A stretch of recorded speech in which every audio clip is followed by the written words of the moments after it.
과달카날 전역을 승리로 이끌고 거의 5개월 만에 시작된 남태평양에서의 미군의 총반격. 미군은 1943년 6월 30일 솔로몬의 여러 지역에서 동시다발적인 상륙작전을 진행하면서 이 당시 미군의 최종 목표였던 라바울 점령을 위한 첫 단계를 내딛었습니다. 이제 다시 중부 솔로몬의 뉴조지아 섬에서 일본군의 최대 근거지인 문다 지역을 바라보는 랜도바 섬에서의 미군과 일본군의 전투 상황을 더 살펴보도록 하겠습니다.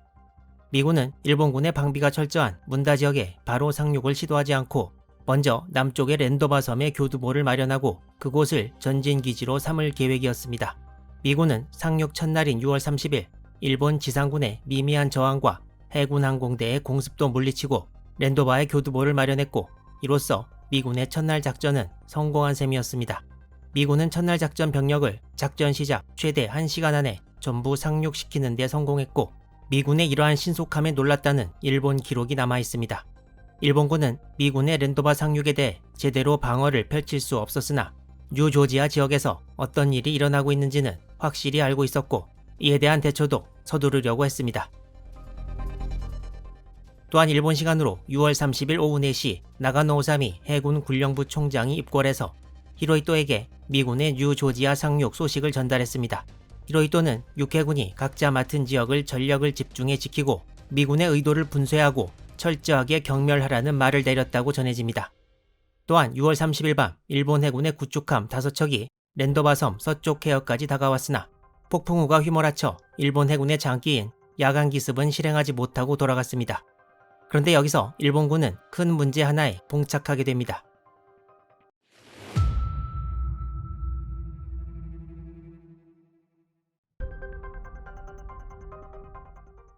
상륙 이틀째인 7월 1일 아침 문다의 일본군은 건너편의 랜도바 섬에서 미군이 바쁘게 물자를 양육하고 있는 모습을 전망 초소를 통해 목격합니다.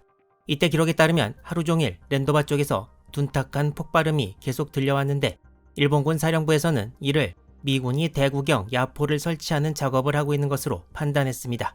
이때 미군 기록에도 7월 1일에 155mm 야포를 양육시켰다는 대목이 나와 있습니다. 그리고 문다와 랜도바 사이의 해상에는 다수의 미군 구축함, 부상한 잠수함, 어뢰정 등이 이곳 해상을 완전히 장악하고 있었다고 기록하고 있습니다.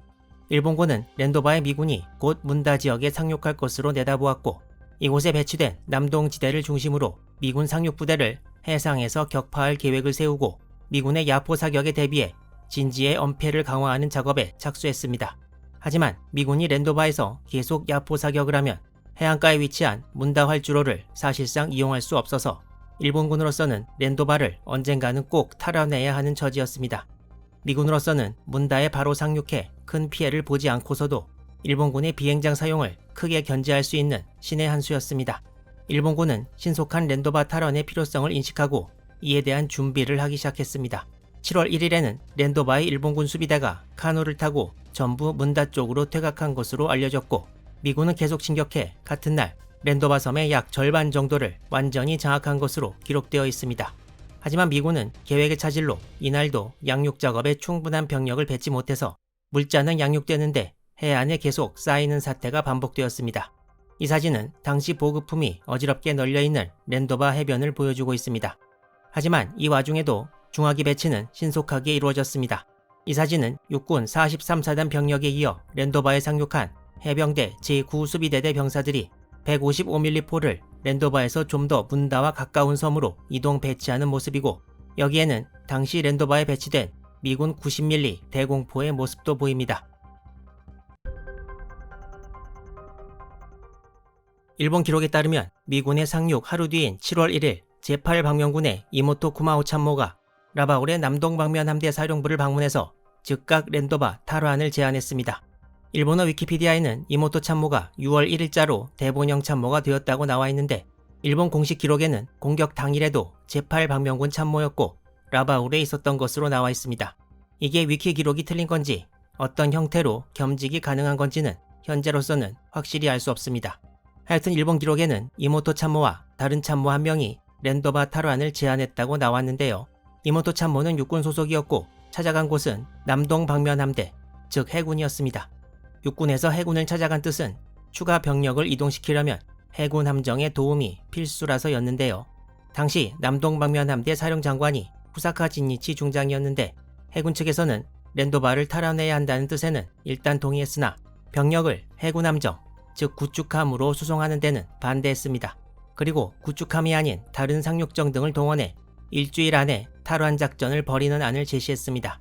이모토 참모 측은 일주일 후에 상황이 어떻게 바뀔지 알 수 없고 상륙정 등으로 대규모 병력 수송이 어렵기 때문에 납득할 수 없다는 의사를 표했지만 이날 렌도바 탈환에 대한 구체적인 육해군 합의는 이루어지지 못했습니다. 이때 제일 빨리 동원할 수 있는 부대는 부겐빌에 있는 육군 병력이었는데 거리가 180km에 육박해서 상륙정 등으로 뉴조지아로 오는 것은 사실상 불가능했습니다. 일본 해군은 항공기를 이용한 공격은 계속 추진해서 7월 1일 아침에도 전투기와 한폭 40기가 렌도바 상륙 선단을 공격했으나 큰 전과는 없었습니다. 이렇게 미군 상륙 2일차가 저물어 갔습니다. 상륙 이후 이틀이 지났고 치열한 일본군의 저항이 없는 것을 안 미군은 조금 더 의욕적인 작전을 펼치게 됩니다. 그것은 바로 미육군 43사단 172연대 1대대를 중심으로 한 병력이 문다에서 약 7km 떨어진 뉴조지아 섬의 자나나에 상륙해서 교두보를 마련한 것입니다. 미군은 이곳에 상륙해 철조망, 기관총, 37mm포, 대공포로 수비진을 만들고 머지않아 곧 있을 문다로의 진격을 준비하게 됩니다. 이제 상륙 3일째가 된 1943년 7월 2일 오전 9시 35분경부터 렌도바의 미군 포대가 문다 지역을 향해 사격을 시작했습니다. 그리고 일본 제8방면군에서도 지금까지 생각해왔던 렌도바 신속 탈환론을 거의 포기하는데 역시 해군의 협조를 얻을 수 없다는 것이 주된 이유였습니다. 제8방면군 이모토 참모의 기록에 의하면 이 당시 렌도바로 즉각 출동할 수 있는 해군 항공기는 전투기 30기와 한폭 60, 14기가 전부였고 해군 구축함은 14척이 있었다고 기록하고 있습니다. 이런 상황으로 보아 렌도바에 대한 역상륙 작전은 성공 가능성이 없다고 육군 측에서도 결론을 내리고 있었습니다. 이것은 보급이 잘 이루어지지 않는다면 이후 뉴조지아 전체 지역에 해당될 수도 있는 말이었습니다. 이모토 참모는 막료회의에서 이 안을 제시했고 이마무라 제8방면군 사령관도 이에 동의했습니다.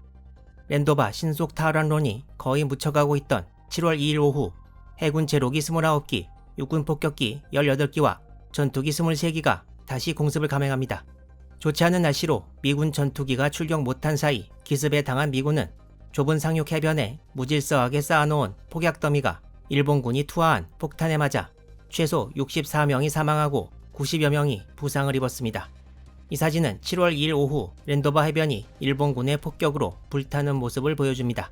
또한 7월 2일 밤에 일본 구축함 9척이 렌도바 해안에 몰려와 함포 사격을 가했지만 상륙 해변이 워낙 좁아서 포탄은 전부 정글로 떨어지고 말았습니다.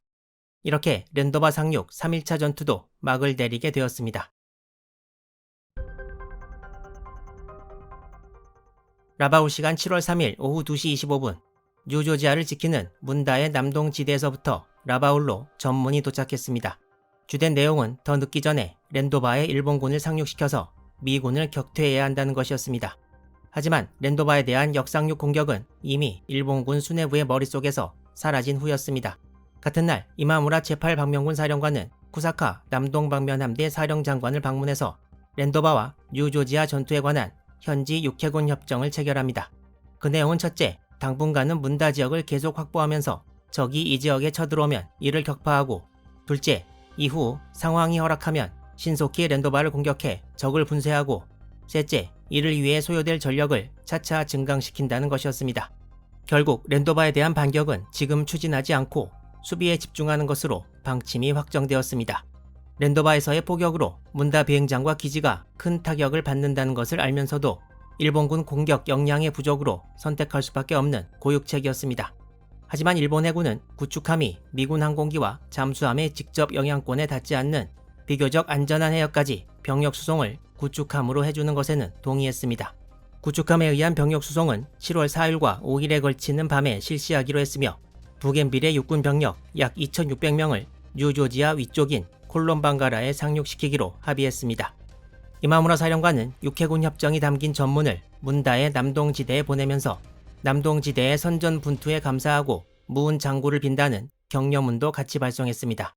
한편 7월 3일 자정부터 문다의 남동지대에서도 긴급 막료회의가 열리고 있는 중이었고 최전방인 이곳에서도 이후 작전에 관해 여러 의견이 분분했는데 이 회의의 주제는 문다의 병력만으로 렌도바에 역상륙해 미군을 공격해야 하느냐였습니다.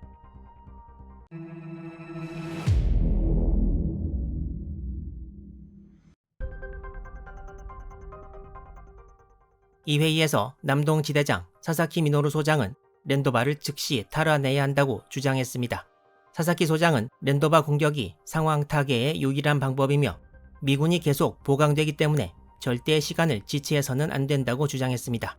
병력은 콜롬방가라에 있는 보병 제6사단 13년대를 주력으로 사용할 수 있다고 했고 또한 거리가 가까운 만큼 육군 상륙정을 이용한 렌도바 상륙이 불가능하지 않다고 주장했습니다. 그렇지만 이 회의에 참석한 해군 측 간부가 다시 딴지를 걸기 시작하는데요. 첫째로 미군의 경계가 엄중해서 상륙정들이 제대로 상륙할 수 있을지 의문이고 일본군이 쓰던 상륙정이 바로 대발동정이라고 불리던 이런 배였는데 이 회의에 출석한 해군 측의 주장은 만약 작전에 성공해도 육군 소속 상륙정들이 많이 파괴된다면 이후의 보급을 전부 해군이 담당해야 하기 때문에 안 된다는 것이었습니다.